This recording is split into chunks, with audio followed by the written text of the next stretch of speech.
né? Apareceu um e saiu, o Alceni chegou aí também.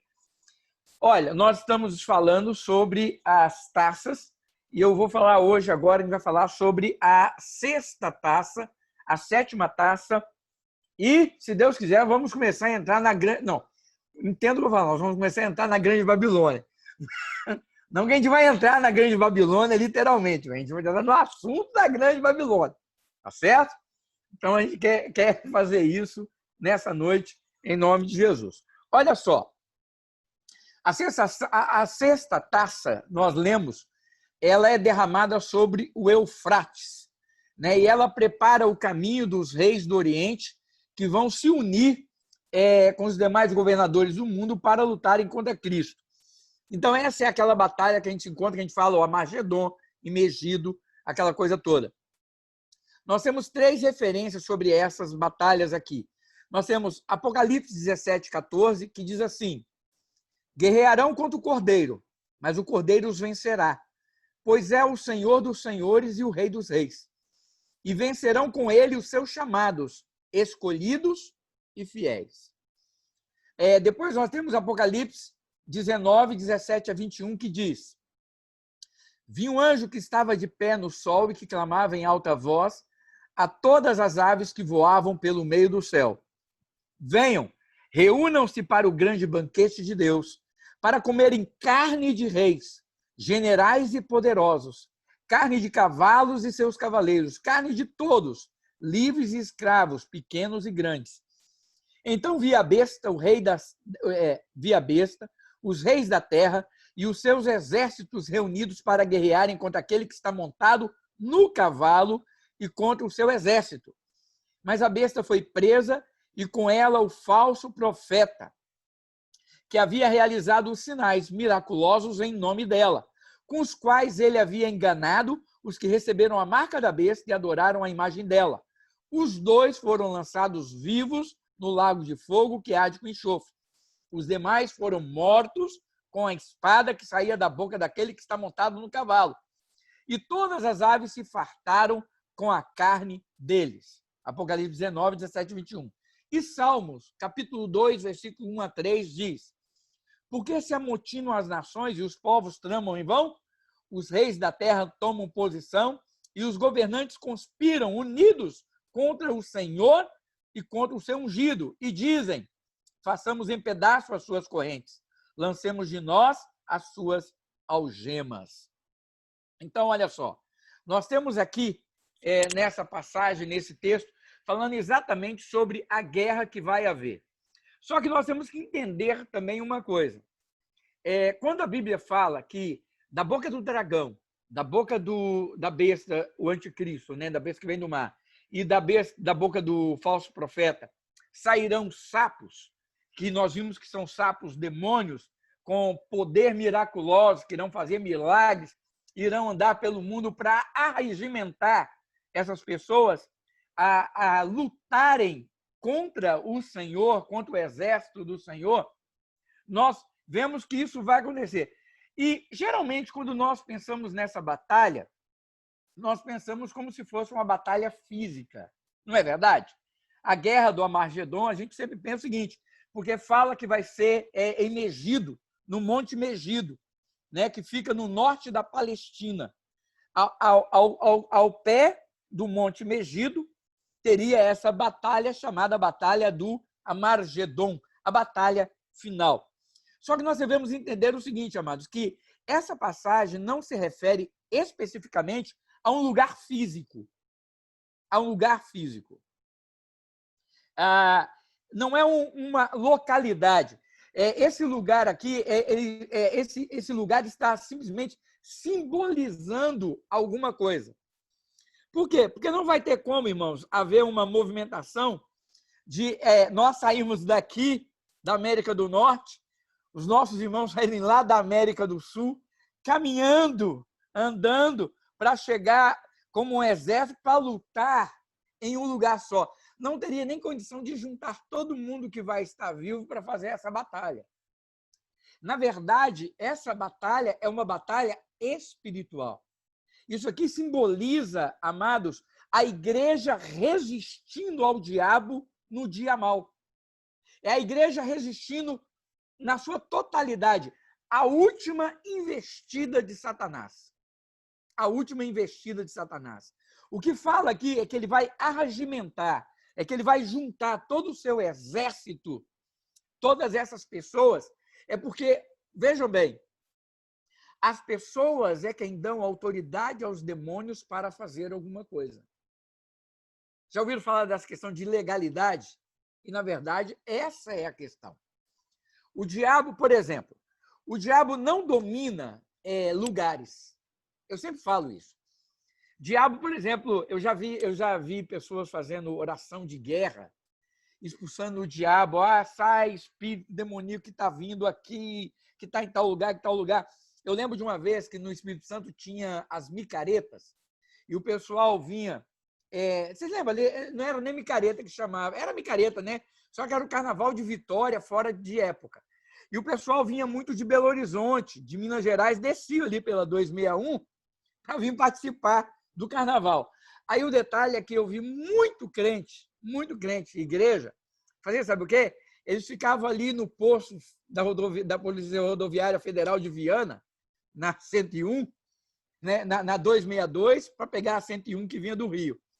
E eles ficavam ali com as mãos estendidas e os ônibus passando, e eles falando, está amarrado todo demônio que vem, todo demônio que vem. O detalhe todo está o seguinte, irmãos, não adianta você amarrar o demônio e as pessoas passarem. O carnaval continua acontecendo do mesmo jeito. Porque, irmãos, não é o demônio que pula o carnaval. São as pessoas. Demônios, amados, não ficam presos em um ônibus, não ficam presos em nenhum lugar. As pessoas é que dão autoridade a ele para fazê-lo. É por isso que quando a Bíblia fala, Daniel fala sobre que ele orou e jejuou e o príncipe da Pérsia veio e resistiu, Miguel vinha e foi resistido, é por quê? Porque as pessoas daquele lugar adoravam aquele demônio. Adoravam a ele e davam então a ele o quê? Poder e autoridade para agir naquele lugar. É daí que vem essa questão de principados e potestades, que dominam região, mas não é que dominam o lugar. Por exemplo, tira os homens dali, para que o demônio vai ficar ali fazendo o quê? É igual eu já vi gente falar assim, eu olhei, tinha um gabiroto escondido no alto da porta, e estava lá. Gente, para que o demônio vai ficar preso dentro de uma casa? Sério.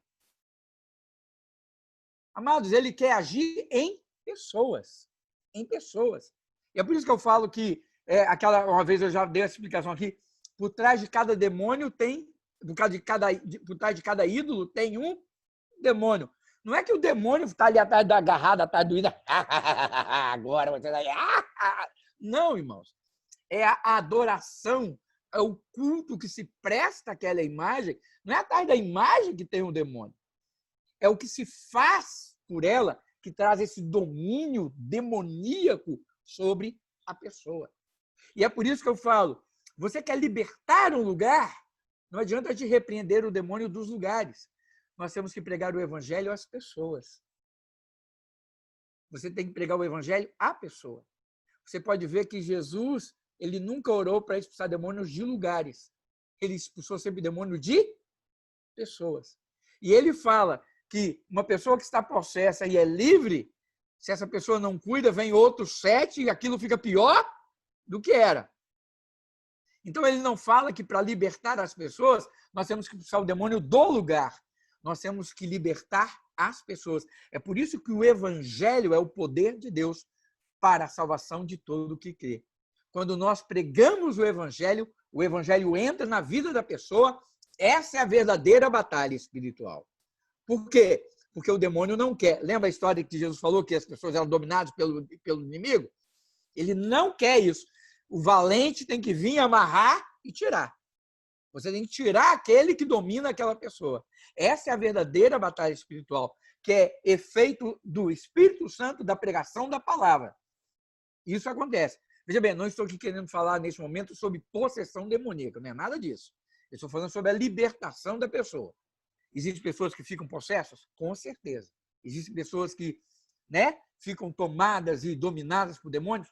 Com Certeza, isso acontece. Mas a verdadeira libertação não adianta eu expulsar o demônio de uma casa, se a pessoa está com o coração dela voltada para o pecado. Estão entendendo o que eu quero dizer? Então você tem que levar a pessoa ao quê? A uma decisão, a uma tomada de posição ao lado de Cristo, para que o demônio então não volte. Toda vez que eu expulsei demônios, o maior trabalho não é o de expulsar demônio. O maior trabalho é depois que você expulsa o demônio de uma pessoa. Que é levar essa pessoa ao conhecimento de Cristo, à submissão a Cristo e a uma vida diferenciada em Cristo. Para o quê? Para que o demônio não volte aonde? A vida dela. Porque a alma dela está aflita, está angustiada, está suprimida pela ação de Satanás. Mas isso é um assunto para outra coisa. Mas por que eu estou falando tudo isso? Porque é exatamente esse tipo de batalha que nós vamos ter. Satanás vai juntar toda essa população e essa população como um todo vai clamar e vai pedir que Satanás venha com toda a sua ação, todos os demônios contra quem? Contra a igreja. Tanto que a Bíblia fala aqui que eles vão ser vencidos. Olha o que a Bíblia diz aqui. Os dois foram lançados vivos ao lago de fogo que arde como enxofre. O falso profeta e o anticristo, né?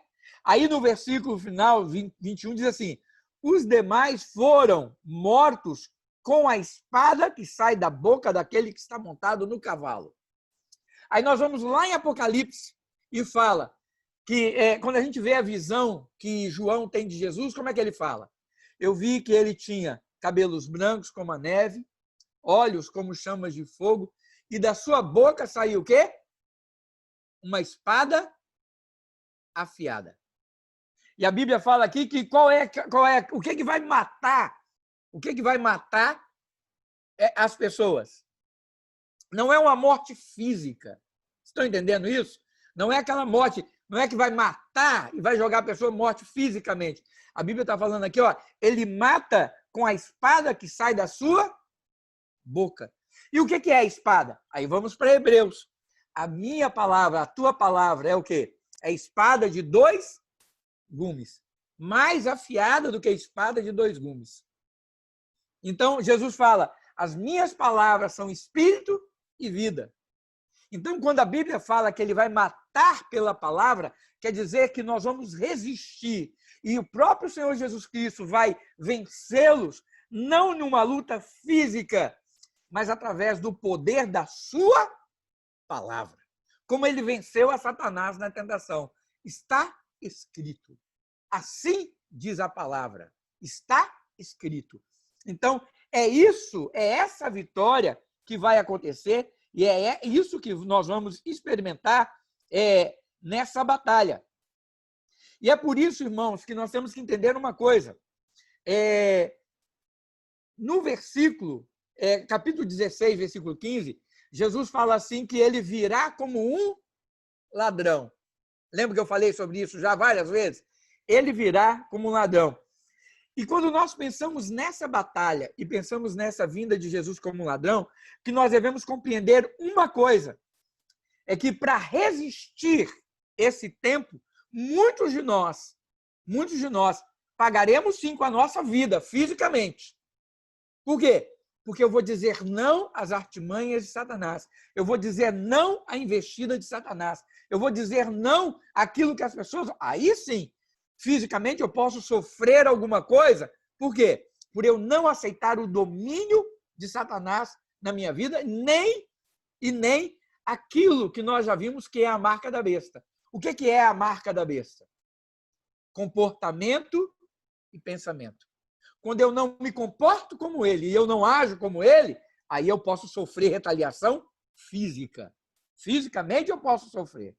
Mas o mais importante que nós devemos entender é o seguinte, é que em nenhum momento na Bíblia, em Apocalipse, nós vamos ver que o grande perigo que ameaça os cristãos é não estar preparado para vencer a Satanás. É interessante isso. Nós não vemos que o grande perigo que ameaça os cristãos, os crentes, Não é a questão de estarmos mal preparados para a invasão desses reis que vão vir do Oriente pelas hostes da besta. Não. O maior perigo que o crente sofre não é de não estar preparado para enfrentar Satanás. O grande perigo do crente está em não estar preparado para a vinda de Cristo. É diferente. Estão entendendo? Não sei se vocês estão conseguindo captar a ideia. Jesus ele fala o seguinte, olha só em Marcos, capítulo 13, versículo 15 em diante. Quem estiver no telhado da sua casa, não desça, nem entre em casa para tirar dele coisa alguma. Quem estiver no campo, não volte para pegar o seu manto. Como serão terríveis aqueles dias para as grávidas e para as que estiverem amamentando. Orem para que essas coisas não aconteçam no inverno, porque aqueles serão dias de tribulação que nunca houve desde que Deus criou o mundo até agora, nem jamais haverá. Se o Senhor não tiver abreviado tais dias, ninguém sobreviveria. Mas por causa dos eleitos, por ele, escolhidos, ele os abreviou. Se então alguém lhes disser, veja, aqui está o Cristo, ou vejam ali, está ele, não acredite, pois aparecerão falsos cristos, falsos profetas, que realizarão sinais e maravilhas para, se possível, enganar os eleitos. Por isso, fiquem atentos, avisei-os de tudo antecipadamente. Irmãos, deixa eu falar uma coisa bem séria aqui sobre essa questão. A minha maior preocupação não deve ser em como eu vou enfrentar o diabo. A minha maior preocupação deve ser em como eu estou diante de Deus. Estão captando o que eu quero dizer? Porque muitos de nós ficamos aqui, quando a gente vê essa história, a gente fica preocupado com o seguinte, nossa, a gente precisa estar preparado para enfrentar Satanás e os seus anjos. Não, irmão. Eu não tenho que estar preparado para enfrentar Satanás e os anjos dele. E a besta, não. Eu tenho que estar preparado para encontrar com Jesus. Porque se eu estiver preparado para encontrar com Jesus, fatalmente eu vou estar preparado para enfrentar besta, anticristo, dragão, seja o que vier. Seja o que vier. Eu não tenho, amados, é tipo aquela coisa, eu não saio todo dia para trabalhar para ser pai. Seus filhos, ô Marciano, precisam falar para você, pai, levanta, que você precisa trabalhar porque você é meu pai. Precisa fazer isso? Não. Marcelo, precisam fazer isso? Suas filhas precisam fazer isso? Hudson, sua esposa precisa fazer isso? Filho precisa fazer isso? Cristina, sua filha precisava falar, mãe, vai trabalhar porque você é minha mãe, você precisa trabalhar, mãe. Thelma, suas meninas precisavam fazer isso. Nenhum de nós aqui precisávamos fazer isso. Por que a gente fazia? Porque a gente era pai e mãe. Eu não preciso trabalhar para ser pai e mãe. Eu sou pai, vocês são mãe. Então a gente faz de uma forma bem natural. Está em nós. É a mesma coisa. Irmãos, não tem que ser com Satanás e as obras dele. A minha preocupação tem que ser como eu estou diante do Senhor. Como eu estou diante do Senhor. Você vê que a recomendação de Jesus é sempre esteja vigilante. Para o quê? Para a minha vinda. Ele não manda você estar vigilante para os ataques do diabo. Você nunca vai ver ele falar, esteja atento e vigilante para o que o diabo vai vir, como um ladrão vai pegar você sorrateiro. Não. Ele fala, olha, viva uma vida reta diante de mim. Viva de uma forma correta diante de mim. Esteja vivendo, é isso que ele fala sobre vigilância. Esteja vivendo sempre aquilo que eu tenho falado para vocês, porque vocês não sabem nem o dia e nem a hora. Porque se vocês viverem assim, quando o inimigo vier, vocês vão estar o quê? Preparados. Efésios capítulo 6. E que, cingindo da armadura, revestivos de toda a armadura de Deus. Que aí vai vir a dificuldade, vai vir a luta, você já está o quê? Com a armadura. E aí você vê qual é a armadura. Capacete da salvação, espada da fé, né? O evangelho, o evangelho da paz, e o cinturão da verdade. Aí nós vemos todas aqueles... Se você está com a armadura, você não tem medo do ataque. Por isso que Paulo fala, a nossa luta não é contra carne, nem principados, Não é contra a carne nem sangue, é contra principados, potestades, contra os dominadores. Então a gente se reveste dessa armadura, por quê? A armadura que Deus me dá. Você pode ver que aquela armadura é resultado de um conhecimento e de uma vida com Jesus. Não é aquela batalha que o pessoal falando, a batalha espiritual que eu tenho que ficar. Não, irmãos. A minha verdadeira batalha é o quê? É estar santificado, relacionando com Jesus, vivendo de forma digna com Jesus. Se eu estiver assim, irmãos, aí o inimigo vem. Mas eu já estou o quê? Com a armadura. Eu posso resistir a ele. Resistir ao diabo e ele fugirá de vós. Mas ele não fala apenas para resistir ao diabo e ele fugir de nós. Antes de mais nada, ele fala, sujeitai-vos a Deus.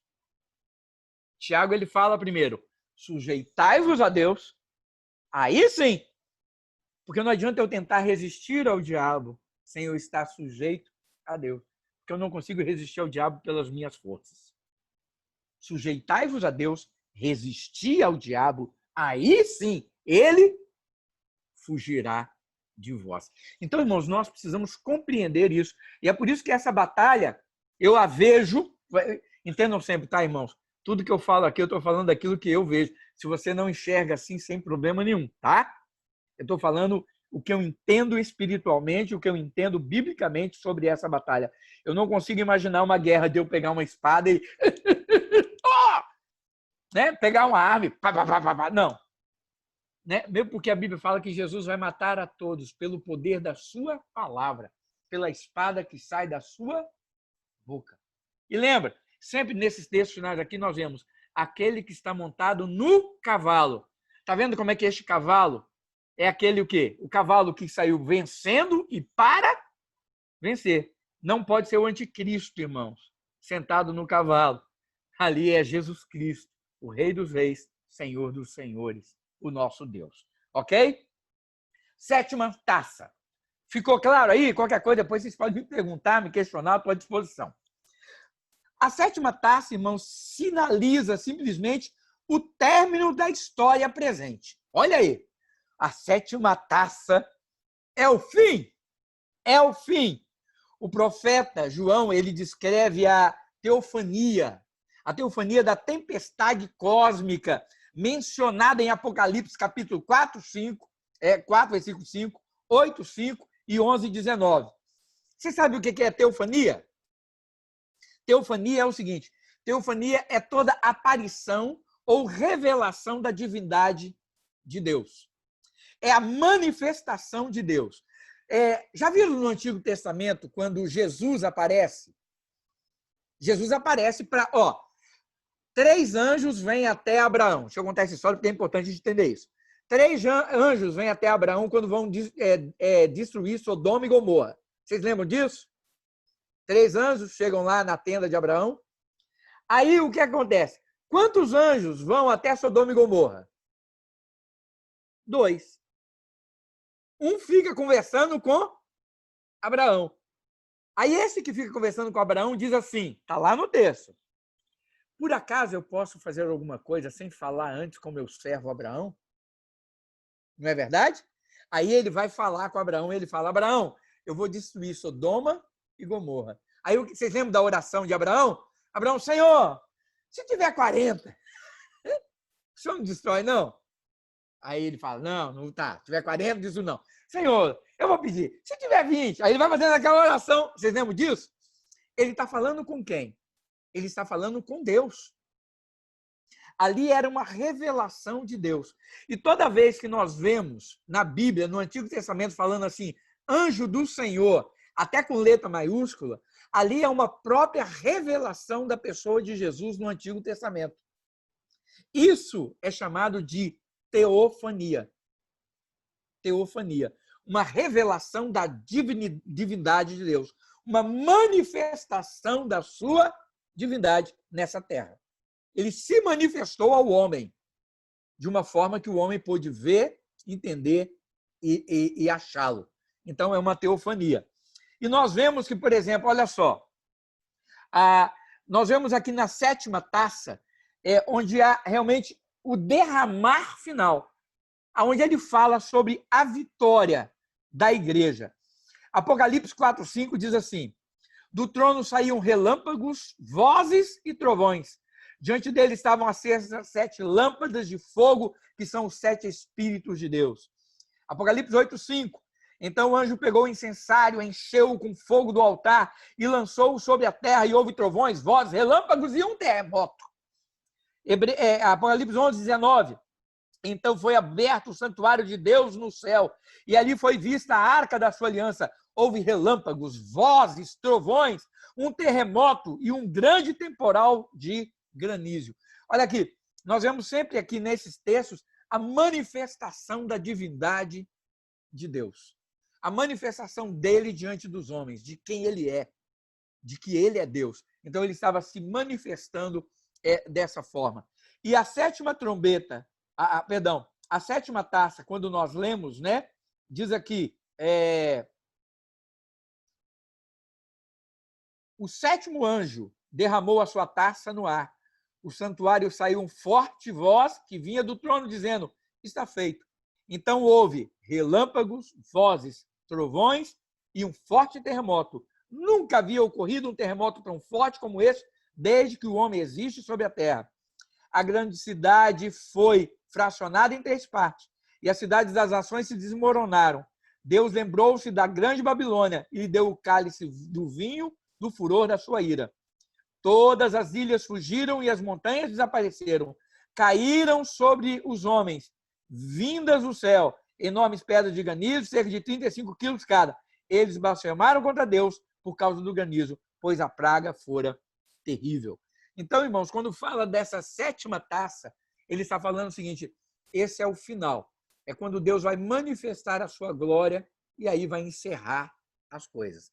Então, aqui a gente começa a ver que Apocalipse começa a falar de como vai ser o final das coisas. Tá certo? Aí, após essa passagem, nós vamos então para Apocalipse capítulo 17, e nós vamos ler do versículo 1 até o versículo 18, que é quando se começa a falar então sobre a Grande Babilônia, e nós vamos ver então agora mais esmiuçadamente como que Deus vai tratar dessas coisas.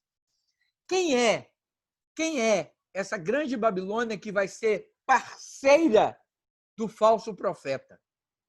Lembra que eu falei que o falso profeta ele vai ser um líder religioso? Para ele ser um líder religioso, ele tem que ter o quê? Uma igreja por trás dele. Ele tem que ter um apoio espiritual para agir. E esse apoio espiritual, que nós vamos ver aqui nas figuras que nós temos da Bíblia, especialmente falando sobre a Grande Babilônia, lembrando de Nabucodonosor, é quem? É uma igreja, e nós vamos ver isso. É essa meretriz.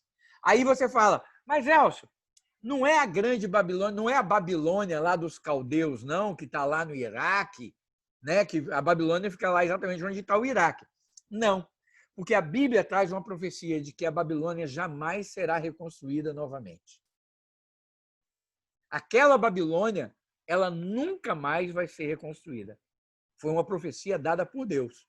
E você pode ver que várias pessoas, até o Saddam, diz que o Saddam Hussein tentou reconstruir a Babilônia, o lugar. Então, a Grande Babilônia, amados, não vai ser um lugar. Não vai ser um lugar. É mais uma figura de linguagem que nós temos aqui para representar algo espiritual para a gente. Então, vamos ler. Apocalipse, capítulo 17. Espera aí que... Aqui, isso. Apocalipse 17, de 1 a 18. Diz assim: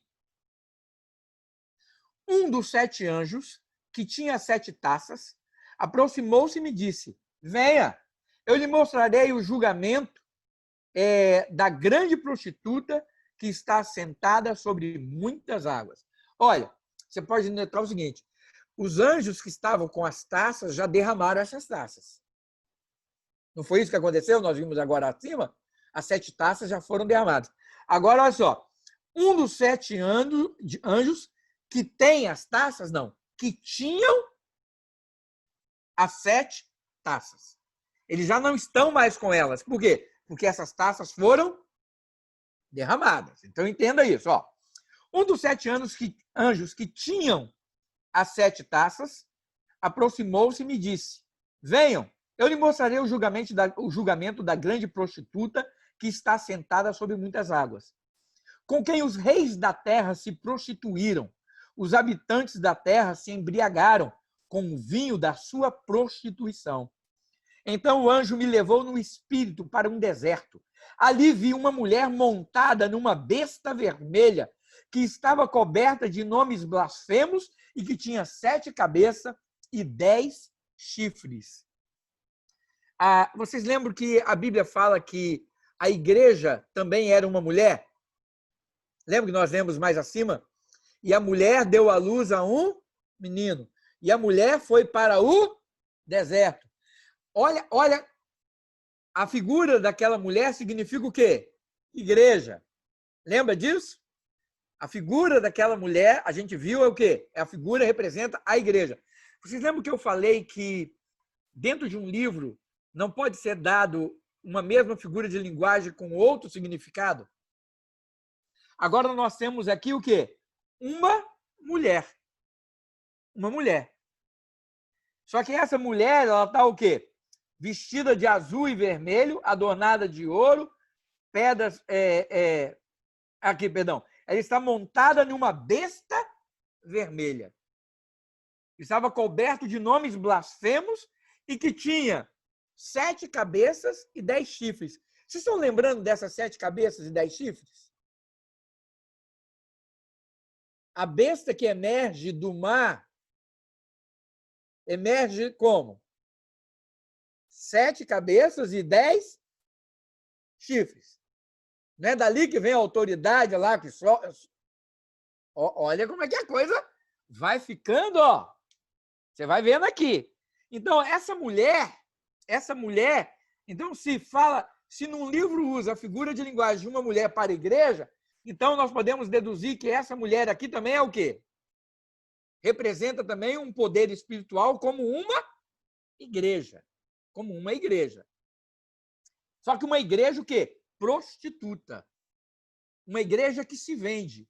Uma igreja blasfêmia. Uma igreja, como diz aqui, que tem os nomes, tá? E numa besta vermelha. Versículo 4. A mulher estava vestida de azul e vermelho e adornada de ouro, pedras preciosas e pérolas. Irmãos, quando a gente vai... Desculpa estar interrompendo, mas é para deixar claro os textos. Quando a gente vai lá em Ezequiel e a gente lê sobre quando Deus criou Lúcifer no meio do quê? Das pedras preciosas. Não é isso que a Bíblia diz lá? Não sei se vocês conhecem essa passagem, depois eu posso passar para vocês. Ele foi criado no meio das pedras preciosas, dos luzeiros. Olha onde é que essa mulher está. No meio das pedras preciosas, das pérolas. Ela é uma representante de quem? E ele continua. Segurava um cálice de ouro, cheio de coisas repugnantes e da impureza da sua prostituição. Em sua testa havia esta inscrição: mistério. Babilônia, a grande mãe das prostitutas e das práticas repugnantes da terra. Vi que a mulher estava embriagada com o sangue dos santos, o sangue das testemunhas de Jesus. Quando a vi, fiquei muito admirado. Ó, essa igreja estava embriagada com o sangue dos santos, dos justos, daqueles que serviram ao Senhor, das testemunhas de Jesus. Versículo 7. Então o anjo me disse: por que é que você está admirado? Eu lhe explicarei o mistério dessa mulher e da besta sobre a qual ela está montada, que tem 7 cabeças e 10 chifres. A besta que você viu era e já não é. Ó, a besta que você viu era e já não é. No capítulo acima nós lemos o quê? Que a besta acabou de ser destruída. Que o domínio do reino, né? Lembra que nós lemos sobre isso? Que o domínio do anticristo, nós acabamos de ler no capítulo acima. O anticristo e o falso profeta foram lançados vivos no inferno, no lago de enxofre. Eles foram lançados vivos lá. Aí o anjo fala, a besta que você viu, que a mulher estava montada antes nessa besta, ela era e já não é. Ela está destruída. E ela está para subir do abismo e caminha para a perdição. Os habitantes da terra, cujos nomes não foram escritos no livro da vida desde a criação do mundo, ficarão admirados quando virem a besta, porque ela era, agora não é, e entretanto virá. Depois de 1000 anos, o Satanás vai ser solto novamente. Ela era, deixou de ser, mas voltará no final. Isso aí é mais assunto mais para frente. Vamos adiante. Aqui se requer mente sábia. As 7 cabeças são 7 colinas, sobre as quais está sentada a mulher. Colina quer dizer autoridade, quer dizer poder, quer dizer domínio. Então, é por isso que a Bíblia fala que o Senhor domina no alto e sublime monte. Não tem sempre essa menção no alto e sublime monte, no alto. Por quê? Colina tem na Bíblia esse simbolismo de poder, de autoridade, de domínio sobre as coisas. São também 7 reis. Nós já falamos alguma coisa sobre isso, hein? 5 já caíram e ainda existe. E o outro ainda não surgiu, mas quando surgir deverá permanecer durante pouco tempo. A besta que era e agora não é o 8º rei. E um dos 7, e caminha para a perdição. Os 10 chifres que você viu são 10 reis que ainda não receberam o reino, mas que por uma hora receberão autoridade como reis, juntamente com a besta. Eles têm um único propósito e darão seu poder e sua autoridade à besta. Guerrearão contra o cordeiro, mas o cordeiro os vencerá, pois é o Senhor dos senhores, o Rei dos reis, e vencerão com ele os seus chamados, escolhidos e fiéis. Então o anjo me disse, as águas que você viu, onde está sentada a prostituta, são povos, multidões, nações e línguas. Lembra que eu falei que a besta que emerge do mar representa o mundo? É o mundo. Olha aqui o que o anjo diz. As águas que você viu, onde está sentada a prostituta, são povos, multidões, nações e línguas. O anticristo vai surgir daí. O falso profeta vai estar junto. E a Babilônia, a grande Babilônia, é essa igreja, é esse poderio espiritual que eles vão ter para agir no mundo. A besta e os 10 chifres que você viu odiarão a prostituta. Olha aí, reino dividido. Eles a levarão à ruína e a deixarão nua. Comerão a sua carne e a destruirão com fogo. Pois Deus colocou no coração deles o desejo de realizar o propósito que ele tem, levando-os a concordarem em dar à besta o poder que eles têm, para reinar, até que se cumpram a palavra de Deus. A mulher que você viu é a grande cidade que reina sobre os reis da terra. Então, irmãos, olha só.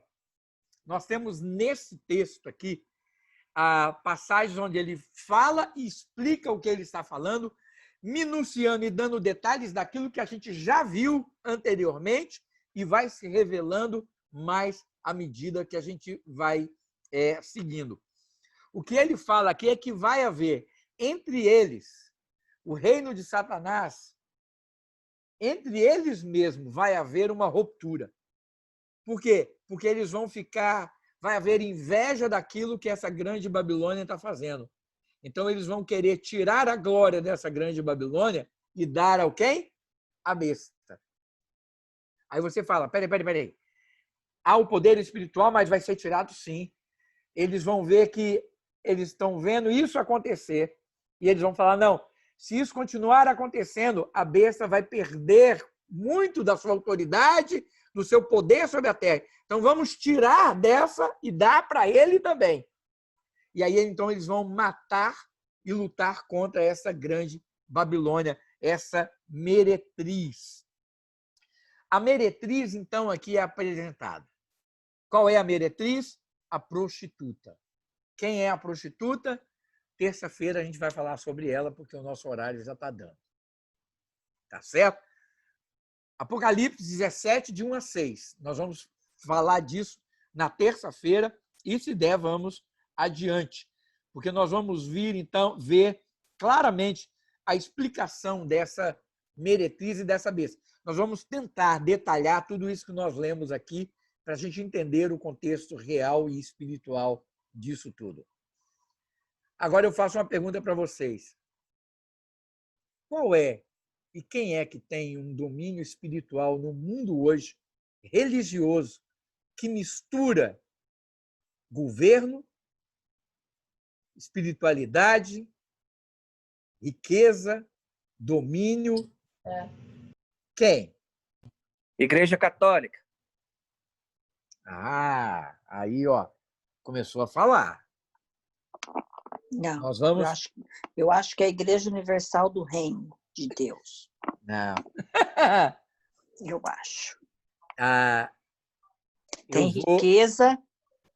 Mas nem se compara ao que tem a Igreja Católica.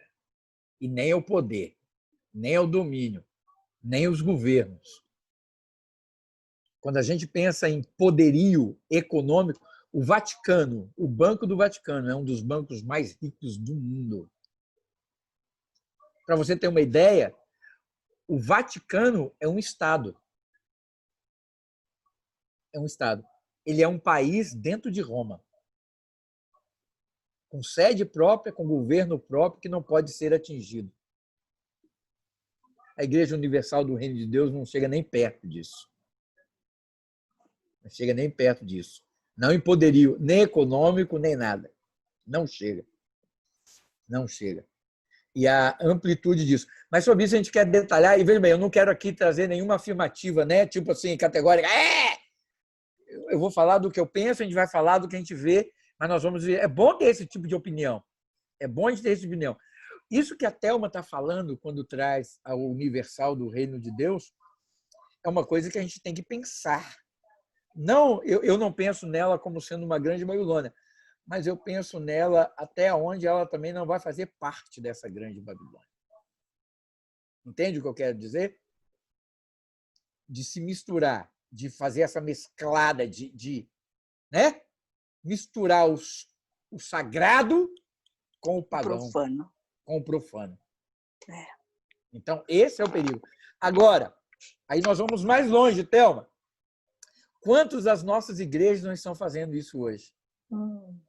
Misturando o sincretismo religioso afro, né, do candomblé, com cristianismo.